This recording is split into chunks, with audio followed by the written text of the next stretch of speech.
Hi, everyone.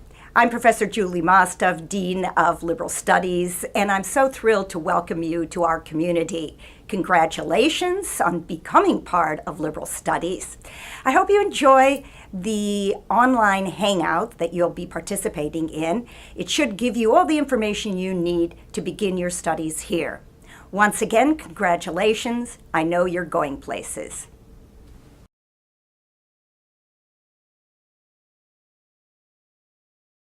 Hi everyone, welcome to the NYU Liberal Studies Admitted Student Hangout. This hangout will allow you to ask questions of students and advisors about the LS core and the Global Liberal Studies BA degree. The session is meant to be interactive. You can submit your questions via the Q&A section in the hangout, and that's being monitored by academic advisors who are ready to answer your questions.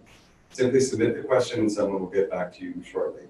My name is John White. I'm the Associate Dean of Students here for Liberal Studies, and I'm joined by two current students in LS, Jess and David, and I'll have them introduce themselves. Sure. Hi everyone, my name is David Baylor. I'm currently a senior in Global Liberal Studies.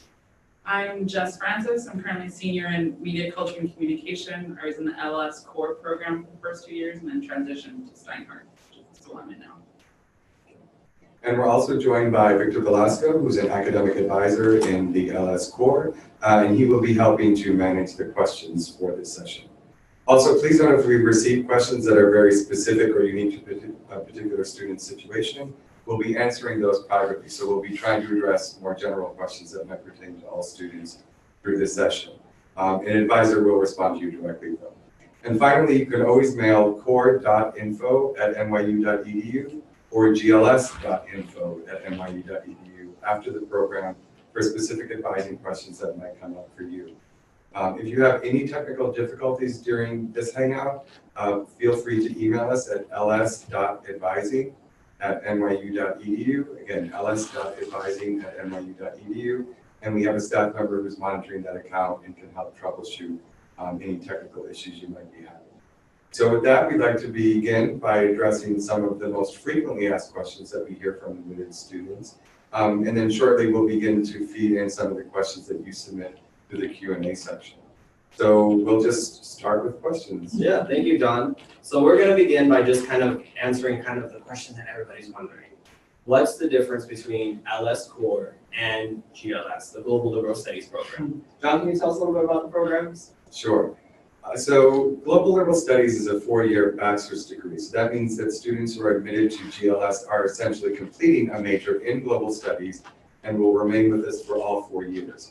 GLS has a very similar curriculum during the first year, but students get more into the major requirements beginning sophomore year, and also declare a concentration, a way of kind of framing their larger major and specializing within global studies, which is a very broad interdisciplinary field. Students in GLS will also spend their junior year abroad at one of 9 global sites and will do a year-long senior thesis. So it's a very comprehensive program. Again, but GLS is a major, so that's the major that you've been accepted to, and it's a full 4-year bachelor's degree. The LS core is different in the sense that it's also interdisciplinary and also inflected with global text. But the idea is that students are taking a set of courses that satisfy the general education requirements, and at the end of their sophomore year, will declare a major and directly transition into that program. For the core program, students can choose from 90 different majors across 8 different schools at NYU. So you have a wide range of majors to select from. And the idea, again, is that you're working on some of the general education requirements through liberal studies, through the core. And that takes about half of your credits during the first 2 years. And the other half of your credits as a core student are intended to help you explore different majors and minors that are available and to begin working on those as well. So students in LS Core take classes both in liberal studies as well as outside of liberal studies across the university as they begin to explore their ultimate major. And then once more at the end of sophomore year, they declare their major and then they transition directly to one of those programs for their junior and senior year to finish up their bachelor's degree. Thank you, John. The next question is pretty similar. It's one of the questions we actually hear a lot, particularly the statement of, well, my letter, that I received, an admitted letter says LS Core, but I'm admitted to the LS Core program, But on my admission letter, it says GLS, right? So the question is, which program have I been accepted to? And that can be confusing. Sometimes the letters that you receive from admissions are not always entirely clear. Again, the LS core is a 2-year program with direct transition, and GLS is the 4-year degree program. But effectively, all students that are accepted, whether core or GLS, we expect you to be completing a 4-year bachelor's degree at the end of your time at NYU. So for that reason, everyone is kind of positioned under Global Liberal Studies as the 4-year degree program. And it should somewhere on your acceptance letter, however, indicate the core if you were accepted to the LS core. If you have any questions about that, though, you can feel free to contact us and academic advising, and we can help confirm the program that you're admitted to. But it should actually be within the first paragraph of the admissions letter that you received from NYU Admissions. Great, thank you. And the next question actually is for our student leaders. This question says, I was admitted to the FYA site. Can I switch to New York City? Can I study abroad in sophomore year instead? That's a great question. First of all, congratulations, you got into the First Year Way program, which I think personally is very exciting. So just to reveal our bias, I studied my First Year Way at NYU London, just studied First Year Way at NYU DC. So we were definitely huge proponents of that program. That being said, it is definitely not for everyone. And I do understand your reservations wanting to start in New York as a New York University student. In terms of how you would go about getting there, I would say reach out to LS Advising, one of the emails that Victor mentioned at the top of this Hangout, but I'm not sure, maybe John can speak better to this. I don't know the procedure has to get out of it. Sure. Has to get up. I mean, Or get into a different. I switched. Generally, you should make your admissions decision based on the site that's been offered to you. The NYU admissions office will consider requests on a case-by-case basis, and really a space available basis. So if you are considering that, you can make that request to the NYU admissions office, and they will place you on a wait list. However, they likely won't know the space availability until after all of the admissions deposits have been received from admitted students. So you will need to make a decision about the site that's been offered to you and whether or not you're going to be attending NYU at that site, and then wait to hear how the wait list kind of shakes out. I was admitted into First Year Way London.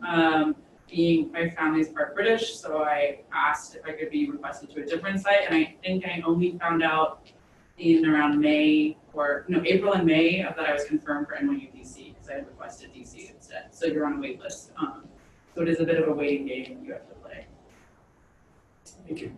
The next question, back to you, John. It's about hallmarks. What are the hallmarks of an LS education? Then also talk about kind of the distinctive features about our program. Okay, and Jess and David can weigh in here too. I think one of the most important hallmarks that we always discuss when speaking about liberal studies is small classrooms. And so all of the courses that we offer in LS are taught kind of seminar style. So they're really based on interaction with the text, discussion with your classmates, and sort of engagement with your instructor. So you'll read primary texts, and then you'll have a discussion about those texts.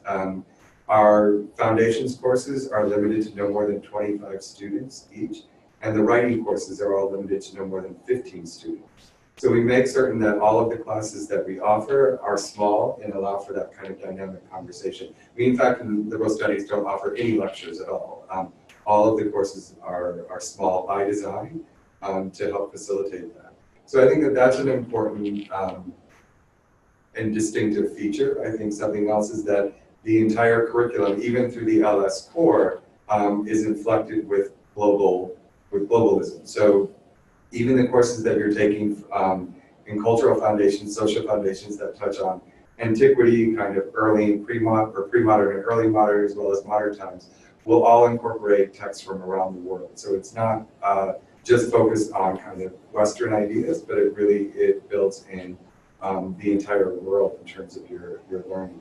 And I think students that come to liberal studies, again, whether core or GLS, are often interested in global questions, which is why we also see not just FYA as well, but we see students who are very eager to study abroad and engage those kind of global questions firsthand. And at NYU, in fact, we have the largest number of students of any undergraduate college here that participate in study abroad. So I think that the opportunity to really understand global questions is part of the experience here in LS. Do you want to say more about what distinguishes? I think there's a common misconception when you are admitted to LS that your options become more limited, whereas I think it's completely the opposite.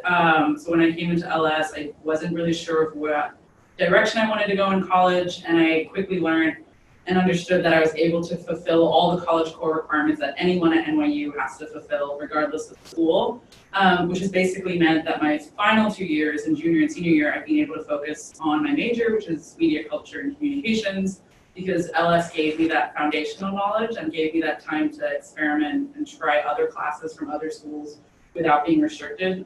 As John mentioned, you get 90 different majors. I came in thinking econ, I moved into politics, I ended up with media. So yeah, LS actually gives you a ton more options than I think people initially assume. Yeah, I also think it's important to emphasize the small classes that liberal studies provides, especially in your first and second year. I know plenty of my friends that ended up starting in different schools at NYU in their first year had like 200-person, 300-person lecture halls for some of their first classes in the university, whereas if you start in liberal studies, I have never had a class that it has been over 25 students. So you really get, not only are you meeting people in your classes and actually having conversations over the stuff that you're reading and writing for class, but also you are making more personal relationships with professors, which has absolutely benefited me and a lot of my friends during our time. Yeah, no, it actually brings up our next question, which talks about curriculum and really looking at the difference between us, the core program, and hallmarks and science, because there could be a lot of, I guess, a lot of differences. And so, can you talk a little bit about what distinguishes from CIS specifically? So yeah, I was originally going to go into CAS, which is the College of Arts and Sciences, speaking a lot of acronyms. My first class in CAS was the 200-person Intro to Political Science lecture. And the funniest thing was actually, and that was my sophomore year, anything we learned in that class, I had actually already studied in liberal studies in smaller classroom sizes, in actually having discussions with people and your professors. And the thing with LS is we have so many different types of professors. You actually get to sort of curate your curriculum to your interests depending on what the professor's interests are. So not every class in LS is actually the exact same thing. There's so much difference in diversity, which I think is the biggest. So CAS's very big intro first year classes that you will take regardless of your major are a lot more general overview.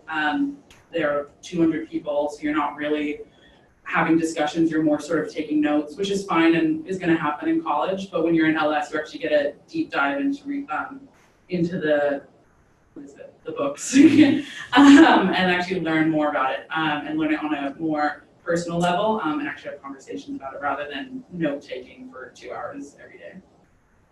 I would also touch on, we haven't used this word specifically, but interdisciplinary. And I think that that's a critical point of distinction for liberal studies, is that all of the courses that we teach are interdisciplinary. So they really combine multiple subjects, multiple disciplines in presenting the material. I think that the core curriculum in CAS often is you take one course in social science, one course in literature, and so forth, and you're taking a set of courses that are in specific disciplines. Whereas liberal studies, our core curriculum is framed differently, where we're looking across time periods, from antiquity to pre and early modern to then modern times. And we're looking at a range of different subjects across those time periods. So the social foundation sequence really looks at philosophy, social thought, politics, religion, and really sort of great works and great ideas from society. And then the cultural foundation sequence looks at art, music, sort of all of their cultural artifacts, again, across time. And together you get this kind of both a social and a cultural overview from antiquity all the way to current times. And you're understanding or you're threading in all of these different disciplines that then kind of help launch whatever interest you might have. It's also a great way, because they're so interdisciplinary, for those of you in the LS core to think about what subject areas do excite you, which subjects resonate with you, and that can be an important way in deciding what your major will be, because you get exposure to all of these different disciplines through the. Thank you. This question's for you, John, as well. When you talk about credit available for AP, IB, or other examinations, how do students go about getting this credit applied and get, whatever credit? Sure. We do award advanced standing credit for advanced placement AP, International Baccalaureate, and a few other examinations. For AP, for most exams, if you have a score of 4 or 5, and for International Baccalaureate IB higher levels with a 6 or 7, we can award advanced standing credit. What we do ask is that you submit the official test scores once those are available. And then in the fall semester, right after the classes begin, you can meet with your academic advisor. We just want to make sure that before we apply any advanced standing credit, that you've had a chance to kind of talk through with your advisor what that means in terms of potentially your degree requirements, and what, because you don't have to accept all of your credits. We just want to make sure that you make strategic choices in terms of the AP and IB credits that you might be considering. So you would just meet with your academic advisor to kind of review, see how everything fits in, what kinds of equivalencies you're receiving as a result of having the credit applied, and then how it fits into your overall academic plan. But your advisor will assist you right when you get to campus. Great, thank you. So now for Jess, because this question is about the core program. Can you talk about your transition process? How was it? And then can you tell us about what major you decided to go towards? Sure. So when you come into the core program, usually, I came in and anyone I was with, we already came in with questions about where we're going and where we're ending up. So we were there were already conversations of what school or what major you might end up in. And I spent my first year sort of taking classes in different, you get an elective, so I took classes in sustainability, I took a politics class to try out different majors. So that conversation does begin a little early on, but you don't have to declare or decide until your sophomore year, which was quite a nice thing, as there was less pressure, and you got to take time and enjoy and experiment with different things, which you will mainly do your sophomore year because you get more elective space and you're allowed to get classes in other schools. You'll learn about the registration process, that's a different thing. But yeah, it starts with a conversation with your advisor. You'll be coming in and meeting other people from different majors, so always talking to other students and learning about other areas. I ended up choosing media culture and communication mainly because actually it had very similar style learning to liberal studies. It was interdisciplinary. Most of the classes were seminar-based, 20 to 30 students.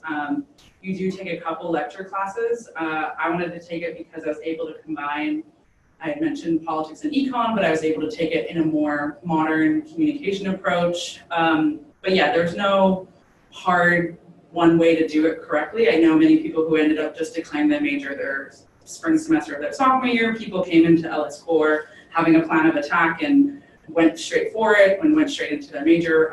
So there's no right way to do it, and it's an easy way to experiment with different things. But yeah, start brainstorming. Know that core is only 2 years, and it's going to be 2 years of things you have to do anyway, regardless of what school you're going to be in. So you might as well enjoy the fact that you're in classes with 20 people, you're meeting professors one-on-one, which are going to be incredible recommendation letters, and then you get to go to the lectures of the other schools on the side as well.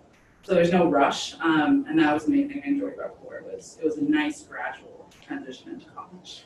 Great, thank you, Jess. So I was just notified that some of you all are typing in your questions, which is great. Thank you for sending them in. But we're going to go get some of your questions answered actually through this conversation. So just hold off on writing in some questions. Let's wait till the very end, and then at the very end we'll answer some of your questions. Thanks. All right, so the next question. All right. For John, for LS Core, what are my options after transition, after sophomore year?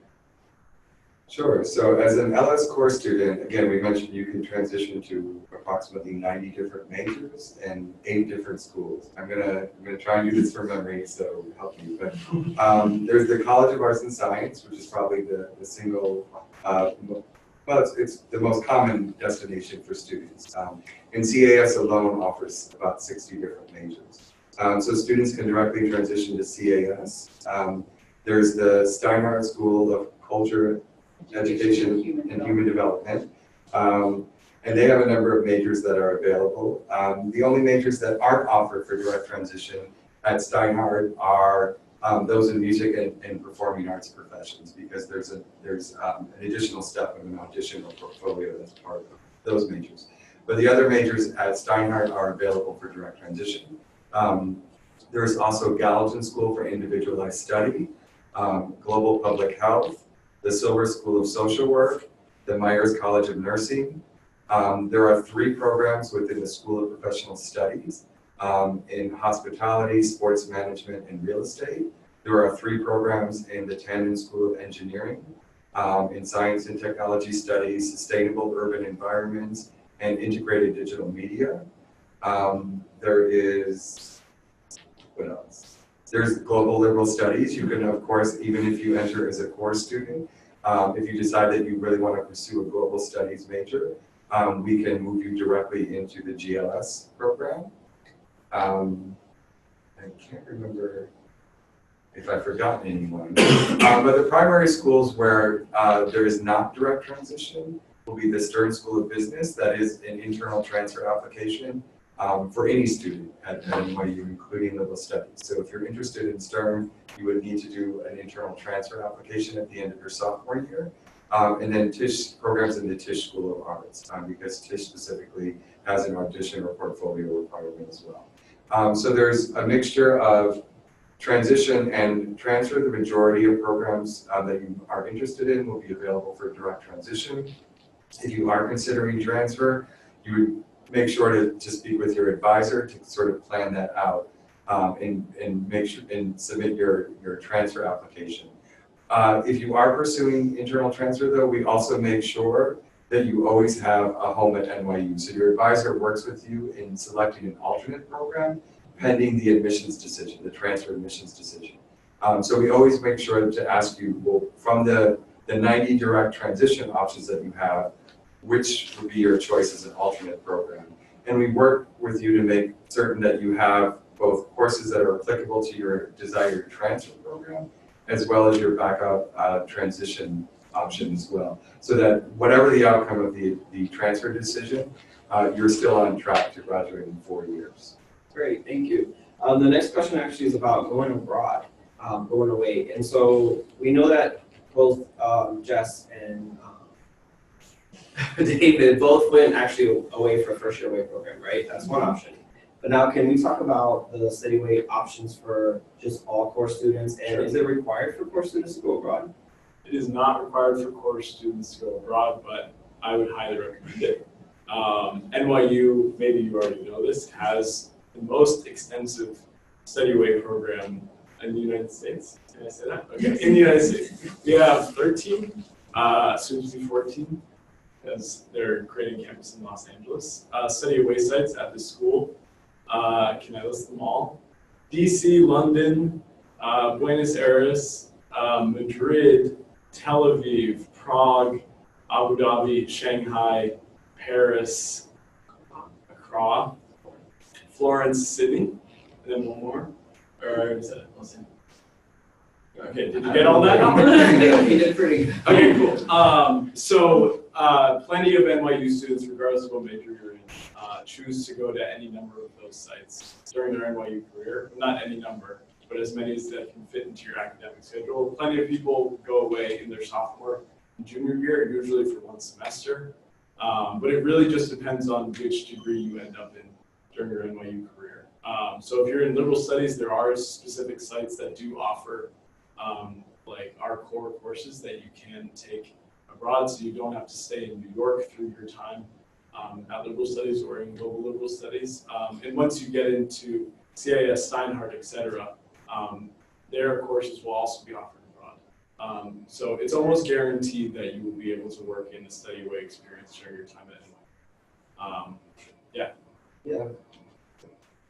We do have the 4 FYA sites, the first year away sites that students can attend, and that's available whether you're core or GLS. So we have both students from both groups who are beginning their first year at one of the away sites. In addition to that, in the fall semester of sophomore year, if you're interested, we do have the Cultural and Social Foundations courses offered specifically at Shanghai as well as Florence. So we do have special fall away programs where our curriculum is offered during the fall semester of sophomore year.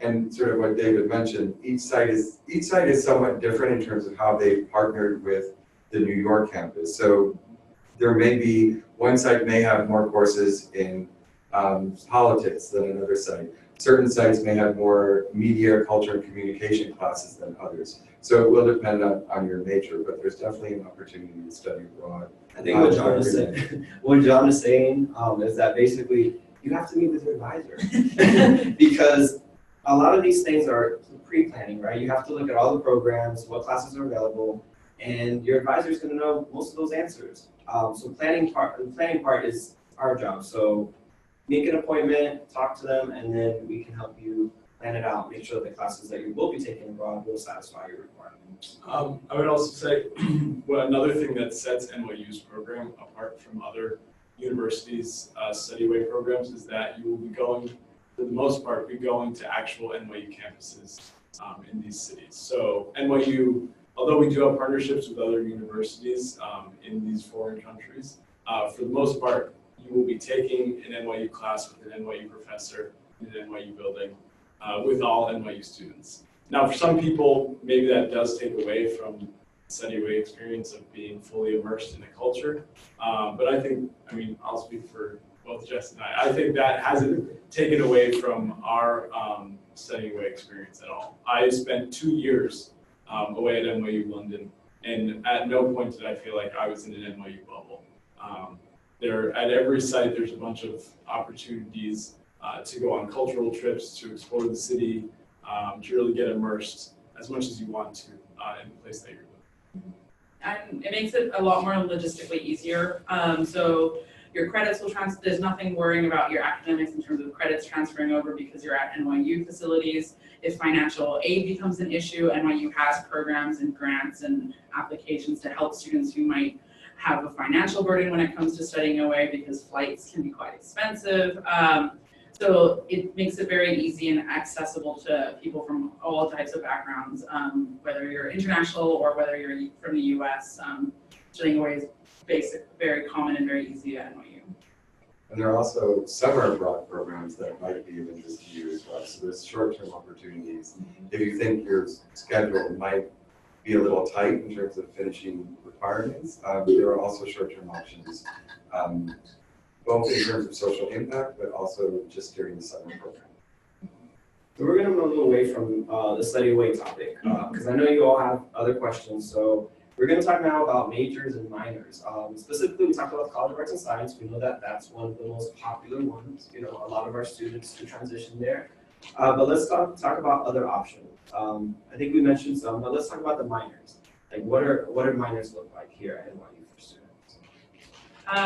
So I major in media, culture, and communication, but I minor in politics in the College of Arts and Science. You can cross-school minor, which is great at NYU. You're not confined to the school that your major's in. So you're able to, so that's why I wanted to do politics, to add a different thing to my program of study. There's a whole variety. I know people who do 2 minors. I know people who double major. There's a mix and match attitude a little bit when it comes to NYU, and there's a flexibility. It definitely still depends on your program, talking to your advisor, planning ahead.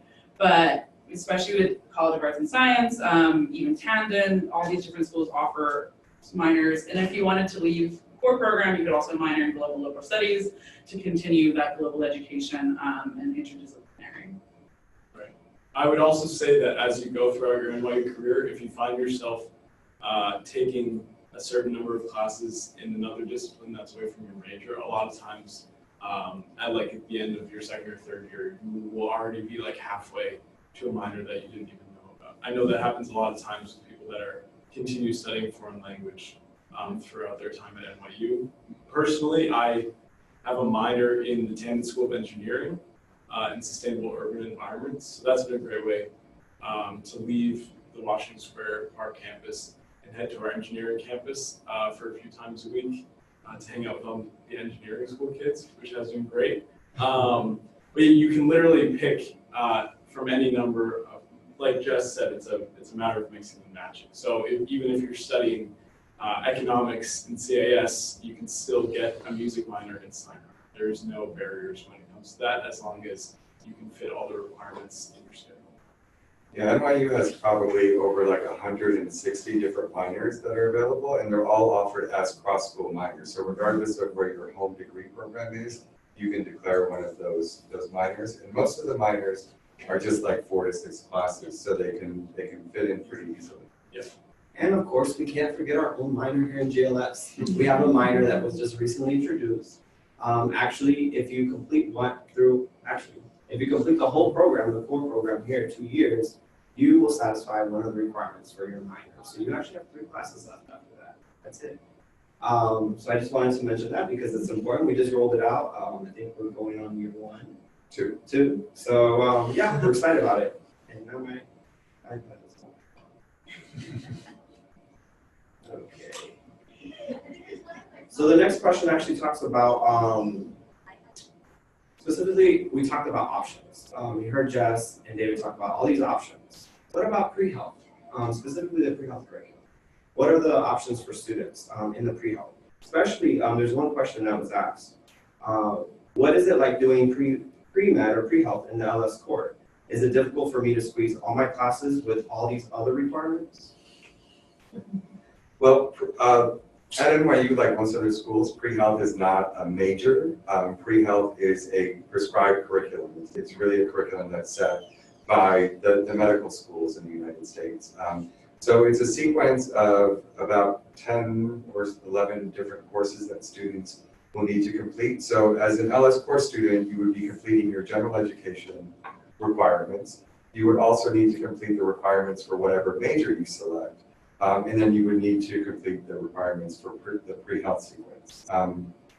It's entirely possible, though. Students who are interested in PreHealth, though, it does involve some planning because you have this additional curriculum to kind of fit in. It's almost like completing a second major, even though it's not its own independent major. But it does require some planning. So we do invite students who are interested in PreHealth to identify earlier on during the first year. And within LS, we have a dedicated PreHealth advisor. Regardless of what health profession you're considering, we have an advisor that is assigned to sort of work with you on that. Most students during their first year will begin taking calculus and or chemistry, and then that will segue into to biology, the biochemistry, and physics, so the other courses that need to be done as part of the PreHealth sequence. In addition to the advisor in LS, we also have a pre-professional advising center that's just 2 blocks away.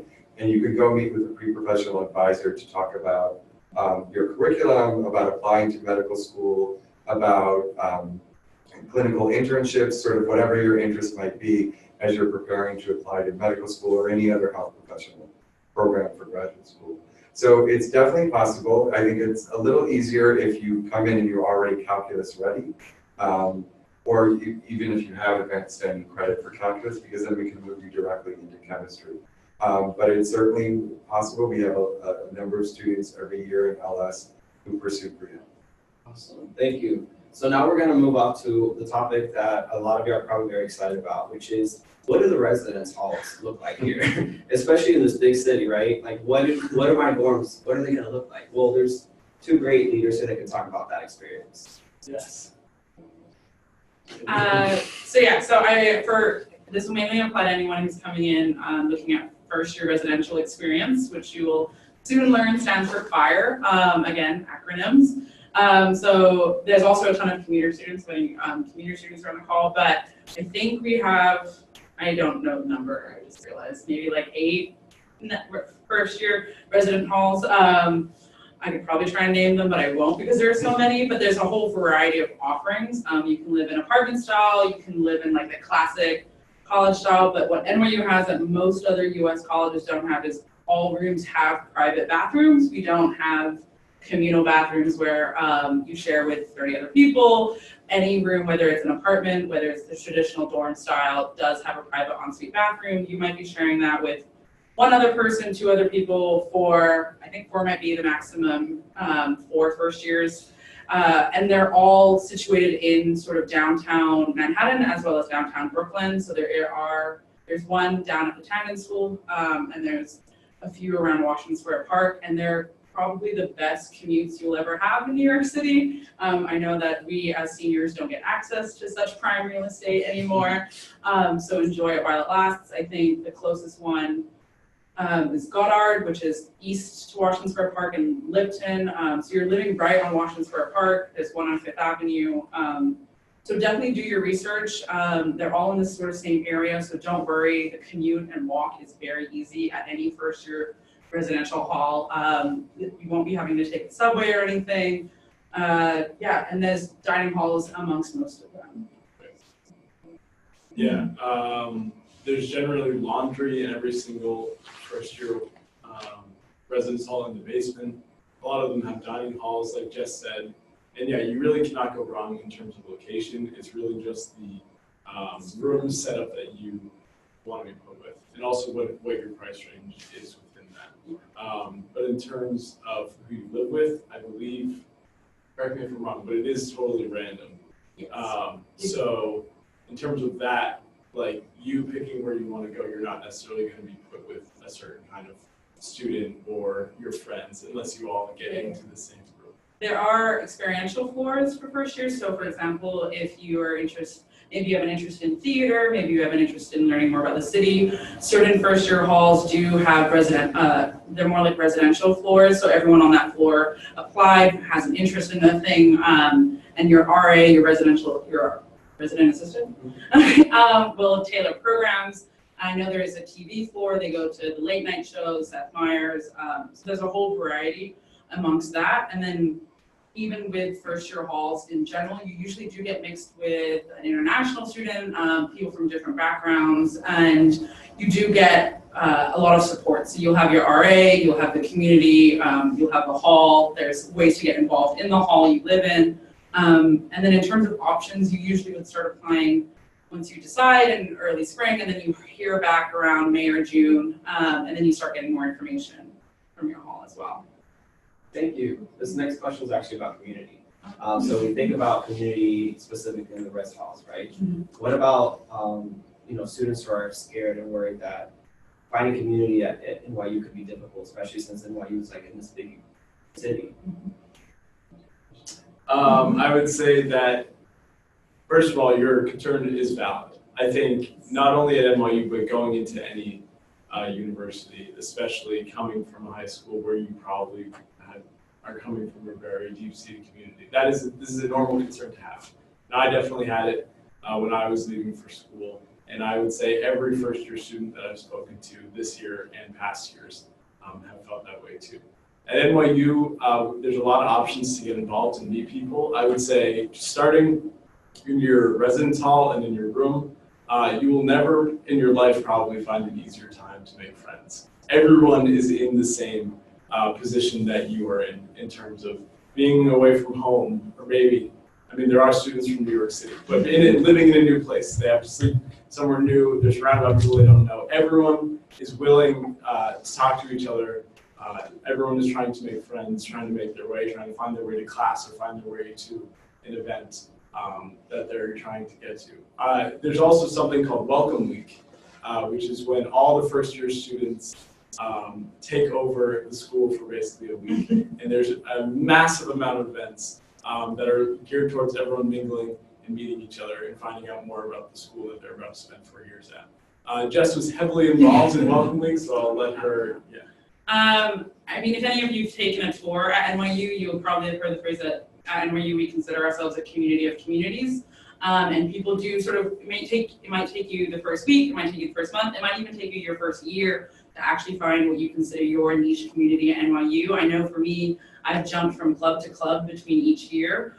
So Welcome Week is specifically catered for the first few weeks of school for first years and any new students coming into NYU. There are tons of events ranging from small one-on-one meeting 10 people to events that we cater to 3,000. Because it can be overwhelming. You're coming in with a class size of about 6,000 students, but that doesn't mean you're just one in a mass, because you do meet people one-on-one and you have a ton of support there. So you have the Welcome Week team, you have your Res Life team if you're living on campus, your RA as part of their role is to do programs and workshops and events on the floor to meet people in your community where you're living. And then at Liberal Studies, we do cohorts, we bring in people from different, what is it called? Yeah, we bring in like 20, 30 students per cohort. You'll get a student leader. Me and David have led them for the past year. And we work with you for events as well. So there's a lot of different ways you can meet people. A great thing about LS that we will say more than enough is like in your classes, you're gonna meet people quite easily. But there's also no rush at all. And it's a great way to try new things out. The first few weeks of school, we host Club Fest. NYU boasts over 300 different clubs, from Cheese Club to the Quidditch team to varsity sports to debate, the whole variety you will find at NYU. Definitely sign up for more than you want and then choose which ones you want to go to, especially any cultural clubs. They have a ton of free food. So NYU has a ton of offerings and there's no rush. It is a common and valid experience, especially when you're in New York City, that it feels very big, but can at times maybe feel lonely, but NYU has a lot of resources and a network to help support you. And everyone's incredibly friendly, especially to first years welcoming you to New York City. Thank you. So yeah, just wanted to say that we've been receiving all your questions. All our amazing advisors are answering all of them behind the scenes, so thank you all for doing that. In the meantime, let's continue the conversation. Let's talk about finding places to study. This is a big university, big city. Where do folks find places to study? Finding places to study. That's an interesting question. Still working on. I would say even in my final year currently, I'm finding new places to study. In my sophomore year, definitely the library, Bope's library, which I'm sure you all come to know very well, was my study spot. There's literally 11 floors. I think 9 your students are able to access and sit down and study. Generally, there's always a seat open. There's also 2 basement floors down there that are full of seating and desks and computers and everything that are open 24 hours a day. So if you're one of those people that gets your best studying done at 4 in the morning, there's a place for you. But during midterms and finals, the library can become extremely crowded. So then it becomes a game of, okay, where can I find a place with an outlet so I can charge my laptop and get some work done? Liberal Studies, in this very office that we are coming to you from live, has plenty of study spaces. My personal favorite is the foreign language building. Has a really nice lobby with seats that no one seems to know about. I haven't taken foreign language since I was a sophomore. So yeah, if you guys come to NYU, you can use my study spot. I would probably be there. And you also live in New York City, so I'm a big fan of hunting down coffee shops, being a member of the New York Public Library. As much as I love both, I also love classic New York institutions. And the great thing about being part of NYU, you're also part of all the university network amongst New York. So actually a lot of different students from different colleges in New York use our libraries just because we have sort of, I think, the best network of libraries amongst higher education. So you get that network as well of the Parsons Library, the Cooper Union Library. So there are tons of study spots, but there are also a ton of students in the city. So do find your niche. If you live on campus, first year halls all have study lounges, whether that's a private study lounge, group study lounge, communal lounge, and usually during midterms and finals, NYU tries to enact study hours or quiet hours, so everyone sort of knows that it's, well, the peak of study season, so Boats becomes a lot more 24 hours, more floors open up, res halls, create more study spaces, and there's a lot of support for finals week. Wouldn't be worrying about studying too much because it's a while away. Really. we just want to acknowledge again that we are receiving your questions. Advisors are answering them behind the scenes. So we're addressing and answering the more specific questions. But now we want to actually switch to the ones that we're getting a lot of. So one of them that comes up a lot, or that has been asked a lot, is something about going abroad, specifically first year way. David, can you talk about, especially folks who are planning to go to London in the fall, how do they organize themselves to get there, the flight specifically? How did you stay for 2 years? Like, how did that happen? Sure. And then specifically talk about how was the transition to New York, NYU, NYC as a sophomore after your year abroad in London? Okay. I know it's a lot of questions, That's okay. but those are very important I'm happy to questions, talk. so Yeah. please. So first year away in London. Generally, for anyone that is entering a first year away program, you enter with a first year group of NYU students that will range from 75 to 100 students. So you will be with people who are in the same position as you, flying from wherever they are living to London. And at least in my case, NYU London does a great job of kind of getting all the first year students not only up to speed on a new foreign city that they're in, but also up to speed as new university students. Beyond that, well, let me just fast forward, I guess, to the transition back to New York. That is always interesting, but not in a bad way. I think, but it will be different for a lot of different people. In these first year away cohorts in London, Florence, Paris, in Washington, D.C., you will have people that have varying experience, even living in the United States. So you might have one of your friends that you will make first year away in London may have been to New York City 100 times, whereas you have never been there in your entire life. But this plays to your advantage in that you're now returning from your first year away site at the end of your freshman year, going into your sophomore year, with a whole network of people that you can use as resources, and a whole network of friends that you will continue to keep throughout your time at NYU. Liberal Studies does an awesome job of reaching out to these returning first year away students in their sophomore year, making sure they're all set with where their classes are, resources that they might need in the wider campus and stuff like that. All the first year away students that I went to London with my first year, I'm in contact with the majority of them, and I would say none of them feel like they were slighted in any way by starting first year away. If anything, I think they are proud to have started on a foreign campus and definitely wear it as a badge of honor. And also, when you come back from first year away, everyone that started on the New York campus is going to be like so impressed and be like, oh wow, a first year away kid, how did you spend a whole year in London, Florence, whatever. So yeah, I can't say enough about the first year away experience. It is truly awesome. And transitioning back to New York, I think, is obviously should be something on your mind, but it should not be a big concern in any way. Do you want to talk about the fact that you did 2 years? Oh yes, so I mentioned that I did 2 years at NYU London. So I'm in global liberal studies, and as a part of global liberal studies, I think the best part about global liberal studies is that we're all able to study away for a full year in our junior year, our third year at an NYU study away site.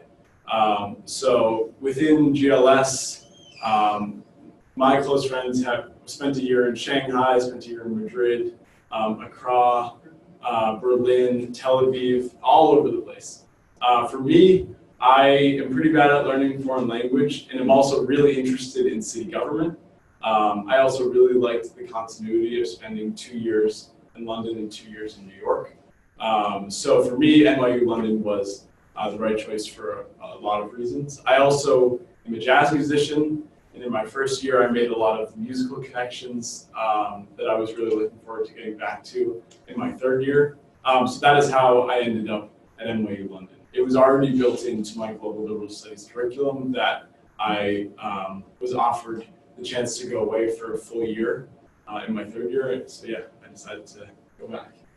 I'll just add in, in liberal studies, we also have an Office of Global Programs. So we have a team of dedicated advisors who work with the FYA students and actually travel every semester to the global sites for advising appointments to meet with you and make sure that you're connected.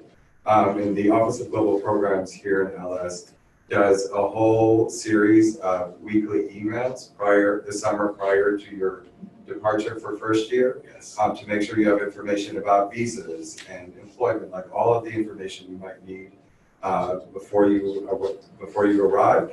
And then they also make sure to host. They're the ones who host the orientation when you arrive in New York for your sophomore year. Yes, I know. For me personally, when I went to London in my first year, it was the first time that I had ever been to Europe. So me and my family were pretty blind to the visa process and all that stuff. In NYU and the Global Programs Office, the advisors there really do a great job of making sure that everyone is caught up and meets deadlines at the necessary time. So as long as you have access to your email and are reading those messages that they're sending, there should be no worries. We have a lot of good questions coming in, so Perfect. this conversation is great, and I would hate to interrupt, but No, no there's a problem. question about classroom environment. Looking at the LS structure, and specifically, thinking of what students are experiencing. Do they like the smaller classroom sizes? Like, what is their experience? I think a majority of the students don't know what to expect. I think we can say smaller classrooms. You're not really sure what that means. And for me, it's sort of, the cliche idea if you go to college and you're having really philosophical, deep discussions, and you see it in movies and you see it in the TV shows.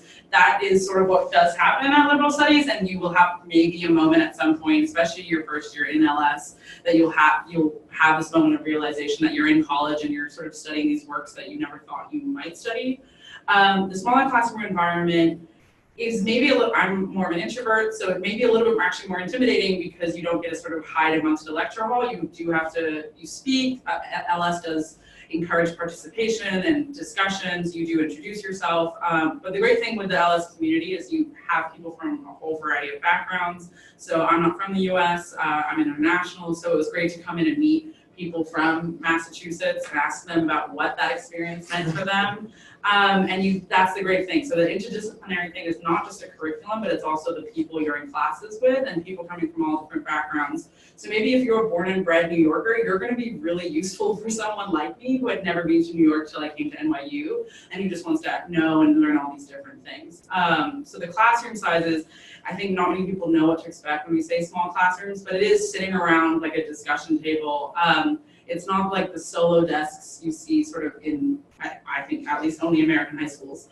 It's more you're sitting in round circles, talking, just playing off of each other. Your first few weeks will be learning people's names and playing icebreakers and knowing where people are from, but then it gets a lot more comfortable. And being seniors, I still bump into people I met my first year and we maybe have not seen each other in the past few years, and it's so nice to catch up because you actually know their name, you might know where they're from, and you might know something about them, which is not something you might experience in a lecture hall or bigger classroom size. Even classrooms with 50 or more people are very hard to actually meet people one-on-one. Yeah, thanks. The next one's actually for John. It's specifically asking about transferring outside credit, AP. And some folks are wondering, can I transfer my community college credits? What does that process look like? Can you please talk about that process? Sure. We do award up to 32 credits in advanced standing, and that advanced standing credit includes transfer credit as well as test credit. If you did college level courses while you were still in high school, you would submit that transcript to your academic advisor and have basically the same discussion as with AP or IB. Sort of how does this fit into your curriculum, to your overall academic plans, like what are the equivalent courses and so forth. To be eligible for transfer, the course needs to have been completed at an accredited school and have a grade of B or higher. But we work with you to kind of, again, understand how that will fit into your academic plan. A quick note about dual enrollment programs, since some of you may be involved in those. Those are programs where you're taking courses at local colleges that while still attending high school, and there's an agreement between your high school and that college. Those courses we can consider as well, but we do need to make sure that we can't double count courses. So if a particular class you took at a local community college, for instance, was used to satisfy your math or science requirement in your high school diploma, it can also be used or double counted towards your college diploma. So we might need, if you're in a dual enrollment program, we might need to kind of sort through which courses are able to be applied towards which degree. Awesome. The next one's for you as well. Looking at the core program, some folks are wondering, are some majors or career choices that the core program actually wouldn't be beneficial for them? I know that's a misconception. Can you talk about that misconception, please? Yeah, I think that a strong interdisciplinary liberal arts foundation is actually valuable for any major that you're considering. I, in fact, am an alumnus of the Stern School of Business, and I know even from a business perspective, for instance, that's an area. You need a lot more than just accounting skills to be successful in that field. And the same could be certainly said for engineering. So there are, whatever program that you're interested in, I think having this kind of broad-based liberal arts education is really critical. It gives you this kind of like holistic education that really can be applied to any career field. I don't know if you want to. I mean, we're going through career now, graduating stuff. I think what people it's too real. I think what people forget is your major isn't the only thing that's going to define what your career might be. And the great thing when you're living in New York City is when I was in LS, I was having internships at a nonprofit, I was having internships at a media company. There's no limitation, and it's really sort of up to you. And your major isn't confining you to that career and solely that career, mainly because global liberal studies is a vast, diverse thing, and core program doesn't define one set forward. So I always say that both your major as well as your work experiences, your volunteering, your clubs is what can all inform your career, and it's all holistically, as John said. It's not just only this major means I can only go into this. LS usually has graduates who go into finance, who go into law, who go into med school, so there's a whole variety. People like do the hustle and make work with what they are going into and what are they interested in, and it's not one defining path forward. Is the common misconception when coming into college if your major defines the rest of your life, which you will quickly learn is not true. NYU, and especially New York City as a whole, gives you a vast variety of experiences you can use to your advantage as well. Thank you. The next one is for you, Jess, or David. It talks about, well, they're asking specifically, we mentioned earlier about opportunities to get involved, student organizations, student clubs, but some people are wondering, where do they start? Like, where do they find out about these organizations? You mentioned a couple that you're both involved with. How did you first find out, or how did you first get involved? There are a couple ways. The biggest for me was actually your first week. You'll meet maybe a lot of upperclassmen, sophomores, juniors, seniors. And honestly, talk about what you're interested in, and those people will be your great resources. So a lot of clubs I've joined, the politics club, I've just gone with friends, especially because I don't really want to show up to a club meeting alone, and I'd rather go with a person I know or someone who's like asked me to come. So talk to other students and find out those interests. And during your first week of school, all those clubs will come out and they'll want you to join their club. They want you part of their team. It's completely open door policy here at NYU. The biggest thing to keep an eye out for is Club Fest, and it is quite a big event with 300 clubs taking over the student center, but it's a great chance to meet, mingle, get on the mailing list for a variety of different clubs. But also, if you know what you're interested in, just put in NYU horse riding, NYU Quidditch, NYU debate, and you will find them. The thing about NYU students, a lot of us run clubs like businesses, and we run clubs like an actual company. So we have social media, we have positions, we run them fully fledged out. So you'll be able to find us. Most of us have websites, so you'll be able to find anything that you might be interested in. Yeah, I think Googling for some reason at NYU helps a lot. If you're looking for something, sometimes that Google search bar is your best bet. In my case, some of the most interesting things that I've gotten involved with on campus have come from exactly what Jess said, just talking to people or seeing my friends join or like want to join something and me just following them to the first meeting, being like, okay, I'll give this a try. And that has led me to some like the best experiences that I've had here. I've done like everything from student government to intramural soccer, to playing in the pit band of musicals, run through Tisch. There's such a wide array that whatever extracurriculars you are thinking about that you want to have in your time at school, or that you were doing in high school and you want to continue in, I can almost guarantee that NYU will be offering it. There is also a platform called NYU Engage, and it's through the Center for Student Life, and so all the officially recognized NYU clubs and organizations No are underground. are in NYU Engage. And so that's a tool that you can use to kind of sift through, beyond Googling, you can actually use that platform to kind of identify some clubs, and it will give you all the contact information for who to reach out to in upcoming events and stuff. So we have two more questions. They're all for you, John. But particularly looking at, is there a graduation? What happens at the LS core program? What happens? Like, people want to know, is there a graduation? What happens to them after the transition? Sure. Well, NYU is very good. I think the question's about careers. I'm sorry. The question, let me reread the question. It actually asks, what happens to LS students after graduation? So it's a totally different question, so I apologize. So NYU certainly tracks outcomes for students following graduation. And with students in the liberal studies, and that's done by our Wasserman Center for Career Development. So they always do a survey and check on all of the NYU students 6 months after graduation to see where is everyone at. Are they in graduate school? Are they working full time? Sort of, are they still trying on the search, like trying to figure out? And so they do an annual report every year. And what we've seen for LS students who come through the LS core, that they track exactly with all of their students across NYU. That's partly because LS core students go off to every school and division at NYU. And we see about a 96.8% placement rate.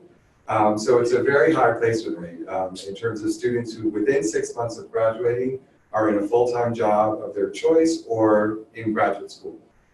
For students in global liberal studies in GLS, we actually see 98.6%, so even a slightly higher rate. And I think because GLS students, because GLS students are presenting, this really impressive portfolio of having lived abroad, having researched abroad, having worked abroad through their program, having foreign language skills, like just a very comprehensive set of skills for employers. So we see really good placement rates for students, whether you start through the LS core or through GLS after graduating. So that actually jumps right into the next question, which we know that this is going to be this is an exciting time, but we also know there's a financial responsibility to it. And so we wanted to ask a question specifically about financial aid packages available to students. What does that look like? Can we talk about work study, grants, or scholarships available? Well, when you were offered admission, if you applied for financial aid and requested, you should actually receive information about your financial aid package at that point. If your aid package included scholarship, that scholarship should be renewable for all 4 years, assuming every year you renew your aid application with the financial aid office. So that's the financial aid award that you have on which to base your decision about attending NYU. Now, with that said, and that will actually remain consistent sort of year after year. With that said, if you have a change in circumstances, you can actually submit an appeal to be considered for a supplemental scholarship for additional financial aid because there was this financial change for your household. So that's done online, and the financial aid office will receive your appeal request, and then they will review that and follow up with a response. There's sort of 4 periods throughout the academic year where they provide appeal decisions, and those are usually timed with the start of the semester and sort of the pre-registration for the next semester.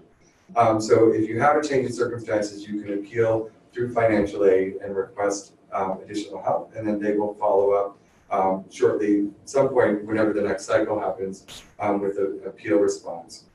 In addition, you should work with the financial aid office if you're thinking that you just need to sort of finance the cost of education.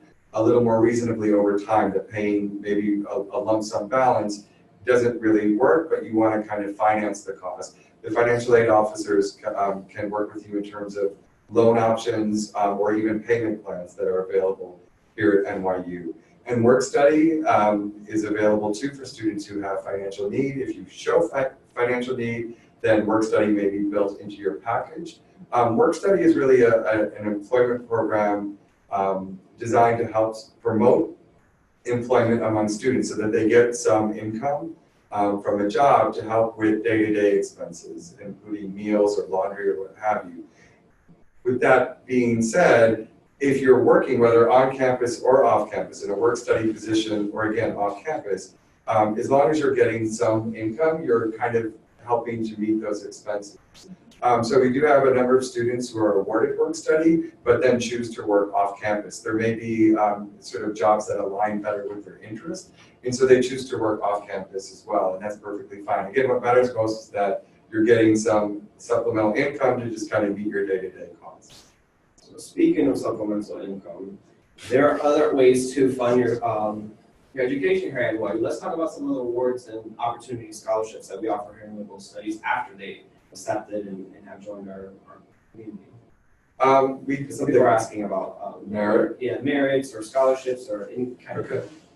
We do have, well, NYU as an institution at the undergraduate level very much prioritizes its scholarship funding for need-based awards. So the majority of funding that is given to students will be based on financial need.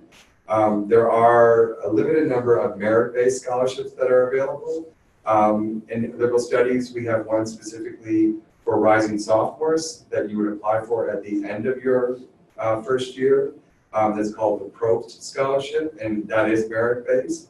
And then we have one for rising juniors who at the end of their sophomore year will apply for what's called the GEN Scholarship. So we do have a couple merit-based scholarships that are available, but again, I think whether you're in liberal studies or CAS or elsewhere, the trend across NYU, at least at the undergraduate level, is to really dedicate or reserve most of our funding for need-based awards. What about tutoring centers, the writing center? Some students want to go, what are those like here at NYU? Sure. So NYU has a writing center. They have Moses Center, which deals with students with disabilities, helping their academics.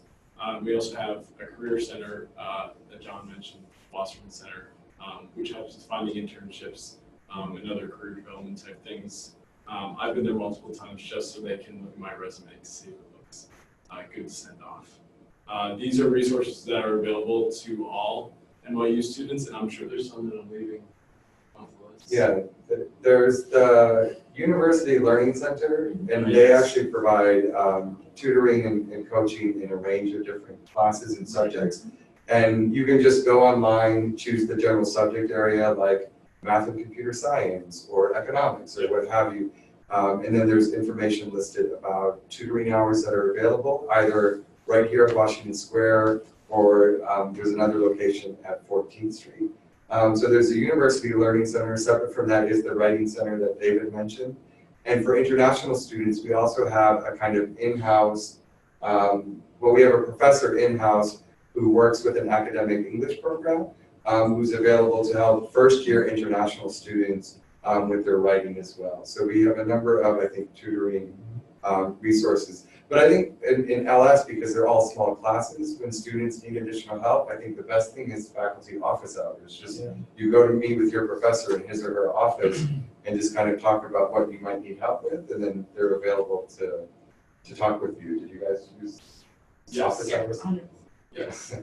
All the time. Well, it looks like that's all our questions that we've received. So if there's no additional questions, I want to thank you all for joining today. Thank the student participants, Jess and David, John, and all of you all for dialing in, no matter what time it is, wherever you're at.